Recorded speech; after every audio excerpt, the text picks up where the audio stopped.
In today's Sharp Saturday video, especially since I missed last week's Sharp Saturday, I decided we need to go kind of big for this one. So we're going to take a look today at the Condor Atrox. Say it with me. That's a knife. That's what's coming up next here on Survival on Purpose.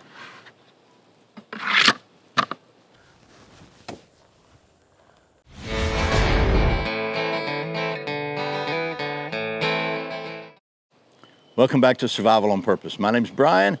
Thanks for joining me for another Sharp Saturday video where it's Saturday and we take a look at something sharp. And as I said, today that something sharp, hopefully, is this, by golly, big old honking knife designed by Joe Flowers, Condor tool and knife, the Condor Atrox. You know I'm looking forward to balance testing this one. But first, before we get started, as usual, today's words of wisdom from the Bible. Today's wisdom is from Proverbs 29, verse 11 in the NLT. Fools vent their anger, but the wise quietly hold it back. So I think that's pretty good words to live by. And also, a quick word from today's video sponsor. You'll notice a different haircut in this one, I think. Today's video is sponsored by Hog Holsters. Hog Holsters are made in the USA in Arizona, and they are without a doubt the most comfortable concealable holster I've ever tested. You can save 10% on your order at Hog Holsters by using the coupon code Survival on Purpose, all one word. That's hogholsters.com. Thanks to Hog Holsters for sponsoring today's video. Okay, we're back. Without further ado, let's get down to the old stump top, talk about the specs of this thing, show you some close-ups of this purty knife, and we'll get to doing some of that knife stuff. And science, don't forget science. You want to? Okay, so here is the Condor Atrox, designed by Joe Flowers. It's a big old honking knife. You know I like it. 17.7 inches long, about 0.18 inches thick at the spine. For those of you still stuck in that old metric system, that's 449 millimeters by 4.5 millimeters thick. It is, as you can see, a full tang knife. The tang goes all the way through. This thing winds up with a 10.5-inch blade with a full flat grind and a secondary bevel of a big old Crocodile Dundee style blade. This false edge on the back here is not sharp, but it probably wouldn't take a whole lot with a file or a work sharp, Ken Onion kind of work sharp, to put a little edge on that too if you really want to get aggressive. And you know me, I kind of like aggressive. Moving on down, it has a micarta handle with sleeved lashing points, lanyard holes, whatever you want to call them. They've got several different sleeves, pins through here. So you could lash this thing to a stick, make yourself a spear, make yourself a way to get some, some fruit out of the trees or whatever. There's a notch right here. I should have asked Joe what that notch is for. It looks like you could pull a bullet with it, but I guess it would depend on the bullet size. But the grind, hopefully you can, I'll try to give you a close-up of that. The grind is extremely even on this big old knife. It's got this Condor black traction coating on it, powder coating. It's 1075 steel, and this thing weighs 29.6 ounces. That's right, getting up there close to 2 pounds, 8.4 grams. And it comes with a Kydex belt sheath with a leather loop that's got these snaps here. You can pull them out, and I guess you could put this thing on and off without taking your belt off. Also, I suppose if you really were needed to, you could put this on a molly attachment, put it on your plate carrier or something. If you just, that'd be a nice little addition to your plate carrier, I'm sure. And then you can adjust it however you want, and a little drain hole in the bottom, and it snaps in really well. Nice retention there. I mean, now I'm not gonna say it won't fall out, but you're gonna have to be working to get it to fall out. And like I said, this knife is designed by Joe Flowers. The MSRP on this thing is $170. I found it on the street price, different places, for about $145. That being said, here at Survival on Purpose, we gotta maintain the scientific integrity of our testing process. And one of the things I like to do is obviously test the out-of-the-box sharpness of every knife. Now, I had another comment just today, as I'm making this video, about a different knife that did not pass the redneck sharp test. And apparently this is the day for snarky comments, because I had a couple others, but this one particular one said, "Don't you know how to sharpen a knife," or whatever. Yeah, I do. Honestly, I really do. But I think that checking the sharpness of the edge out of the box is a good quality control. It's a good standard test to do on every knife, and it kind of gives me an indication of the level of quality control and care at the factory, in my humble opinion. So we'll see how this one goes. It's got that Condor convex edge, so maybe not shaving sharp, but we'll find out. Anyway, I like to do the pretty much internationally standard scientific test, the redneck sharp test. So let's do that now. Let me get the testing medium in the frame. Let's see.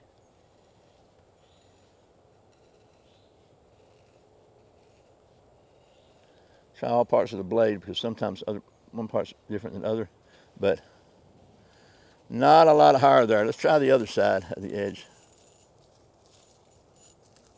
Sometimes they get different results.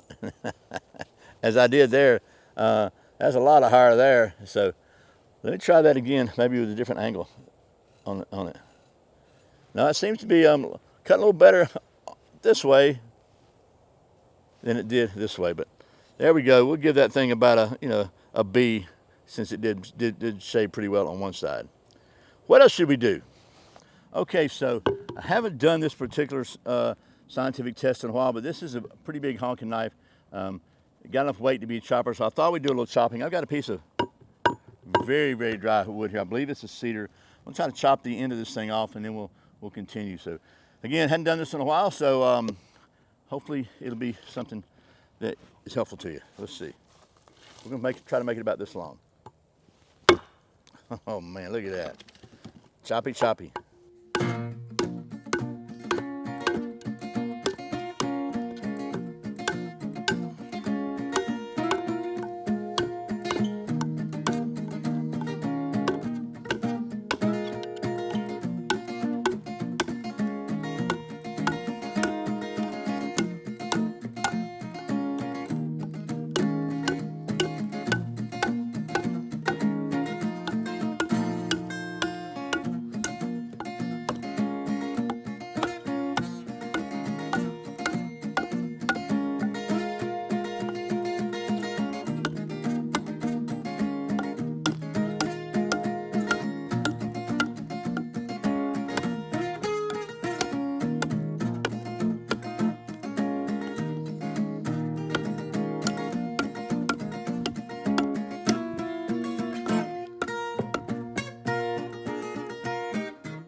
Okay, you can cue up the "why are you breathing so heavy" comments now if you want to.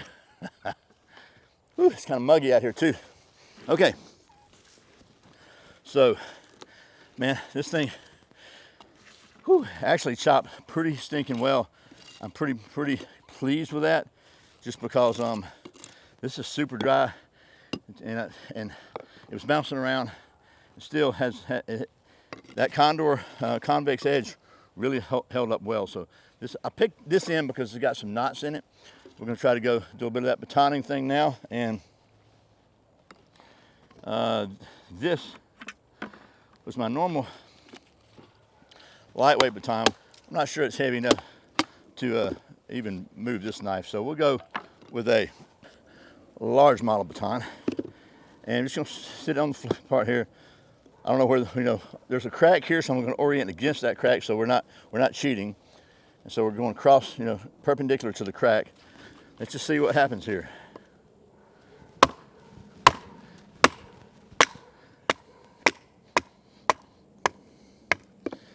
I didn't have any doubts.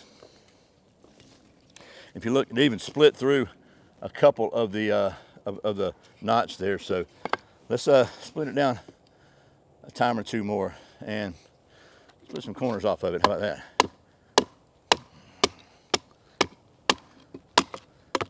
All right, so I'll save that for the next time. And now I've got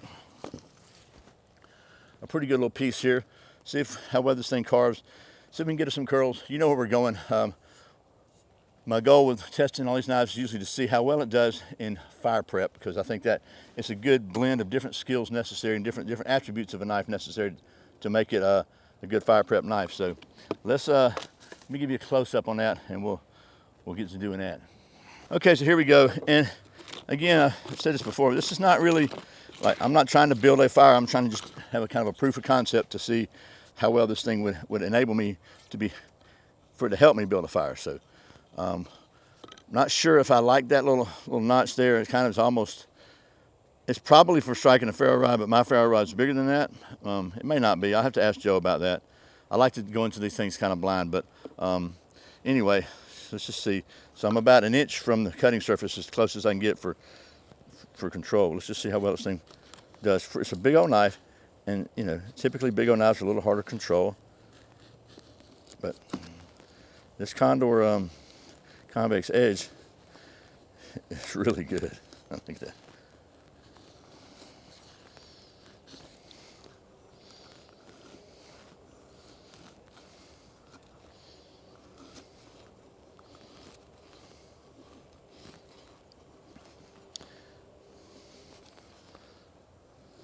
Okay, so I think that should be enough tender to get, you know, a fire, at least to test a proof of concept. Now, if I was building, like, needed a fire right now, because we got to have us a fire, because, you know, survival situation, I would probably get about 5 or 6 times that much.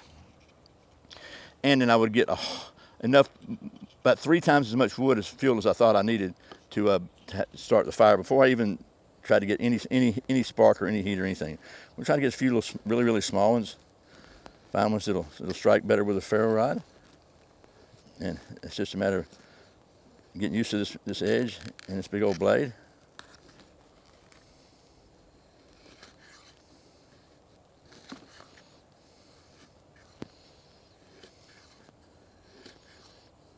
Well, those are some nice ones there. Oh yeah, look at those. Look at those little tiny little baby curls. Super fine.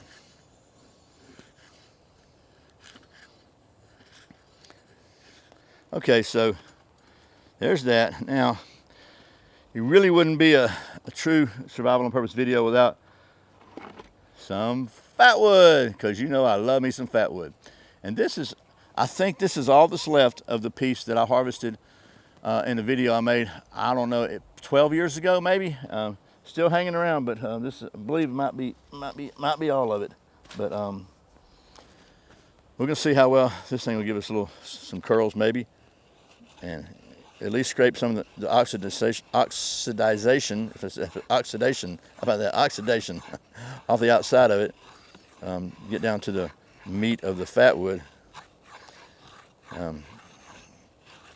And if you're not familiar with Fatwood at this point, a lot of people call it lighter wood. It's just from pine that it has a lot of these resins in it, these terpenes that make it not only flammable but extremely weatherproof and weather resistant and rot resistant and everything else. They used to use it to make turpentine back in the day, but the petroleum industry pretty much put them out of business. So let's see how well it scrapes some Fatwood. That's a good indication of what it's going to do with a ferro rod. So let's try this little part right back here on this. It's not doing too bad. Oh my goodness, look at that. Ooh, just look at that. Oh, oh, smell that. Oh man, doesn't it smell good? Oh my goodness. Okay, now let's take my second favorite ferro rod, which is my Exotac Fire Rod XL. And I've said it before, my favorite ferro rod has a little plastic container of butane attached to it and usually says Bic on it. But let's see how well this thing works. I think it's going to work just fine. Ready?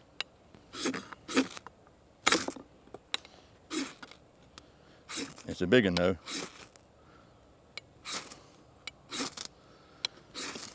Now there we go, I knew it would happen. And I'd say that is a sustainable fire, or at least has the makings of a sustainable fire. Chuck Norris can rub two pieces of fire together and make wood. As you know, here at Survival on Purpose, we're all about the science, and to that end, we maintain a state-of-the-art, cutting-edge testing facility here at our worldwide headquarters. And if you've seen many videos, you know that one of the things we like to test on every fixed blade is the aerodynamic balance using our balance, orientation, and rotation device. So I think we should do that now, don't you? And as always, proper scientific methodology is critical. Whoop, whoop, whoop, whoop, whoop.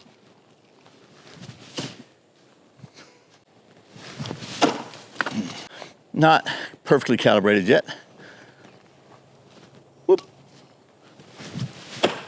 I choked on that one. This little hook kind of hook that flare out here at the end of the handle, which is really great for chopping. Kind of concerned about it getting in my way, and I kind of babied that one. So let's go again.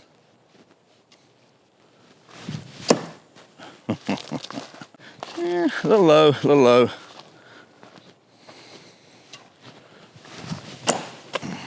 You know, the experts say you're supposed to put your throwing foot forward and not baseball throw it like I do. So we'll try that.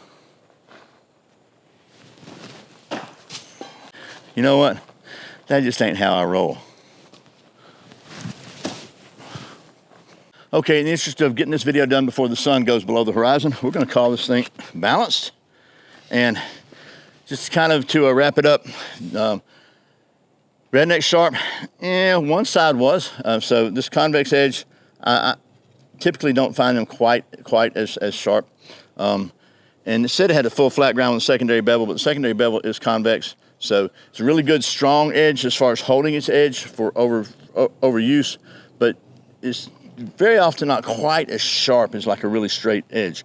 But sharp enough to get the job done. It definitely carved feathers really well.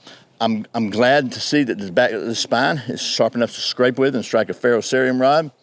The handle's very comfortable. It's a great chopper. It chopped excellent. Obviously, you can baton with this. I like the fact that this false edge could be sharpened if you wanted it sharpened. And even if you didn't sharpen it, it gives it more pierceability and full tang, lashing, and it's balanced. Look, I don't think there was any surprise when I started the video that if you've seen many of my videos, you knew I was going to like this sucker, and I was really, I kind of couldn't wait to get to the balance testing. So I'm really pleased with this knife. I think it's a really good knife, a big honking knife. And you might ask yourself, why would you need a knife this big? Because America.